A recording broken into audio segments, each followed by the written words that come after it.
guys, welcome to the adventures. So I told you a couple weeks ago we were going to get back to the basics and cover some more of the food topics and what we've been up to. So I guess it was like maybe last year we were trying to do a little bit more carnivore style eating, but in all honesty, it didn't go well with my body, and my pancreas was having a lot of trouble breaking down that much protein and fat. And so we're back to more of a keto style. We eat farm fresh food, so a lot of our food comes from high quality farming and good farm practices. And so straight out, you guys know that we love to eat seasonal, and we usually have an extra fridge. Look what we got on the menu today. We got some fresh cherries, and we got some blueberries. Yummy, and yummy. The corn, fresh corn out the field. Asparagus, we got that fresh out the field. Yeah, so that just means we're going to eat more fresh stuff that's going to be hearty. And you guys, in all honesty, these things, when you look at things that are electrolytes and superfoods, it's going to be things like blueberries. Or, all of these things are more water-based, which in the summertime, you sweat more. So you need more water-based foods in your body. So you guys, if you just eat what is seasonal and what is fresh, straight from the farm, it's going to also be higher quality. Now, you can buy some stuff from the grocery store. Do what you got to do, but I want to encourage you guys, if you can eat farm fresh, do it. If not, at least get to the grocery store and get out of the truck stop, all right? Okay, let's talk about these guys right here. Angela's been making her own bread. We call this guy Doughboy. Yeah, that's his house. So she'll make some. Check that out. Make up some dough every day. Yeah, so this is sourdough. And it's nice and fermented, so it does make it easier. And I have to be gluten-free, and so this is gluten-free sourdough. And then with that, this is one Hot Pocket. And so I keep the dough going, and I have made this in the truck. Actually, the first time I ever made a Hot Pocket, it was in the truck. And I tried to make a video for you guys, which I still have to make up that video. But he was driving when I was filming, and the camera ended up filming up his nose instead of filming me making the food. Yeah, it moved somewhere. But this is a breakfast Hot Pocket, so I go ahead and make up scrambled eggs, ham, onions, peppers, cheese. I put it all together, put it inside there, and so this is just raw dough, and so it has olive oil, salt, pepper on the outside of it. And so what I'm going to do is there's another one underneath there. I'm going to just fold this like this. One for me and one for she. Yeah, put the lid on.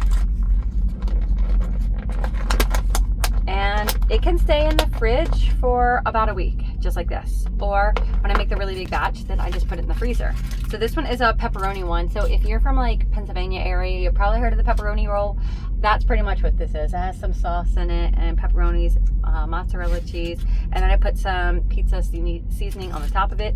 Again, there's 2 of them in there.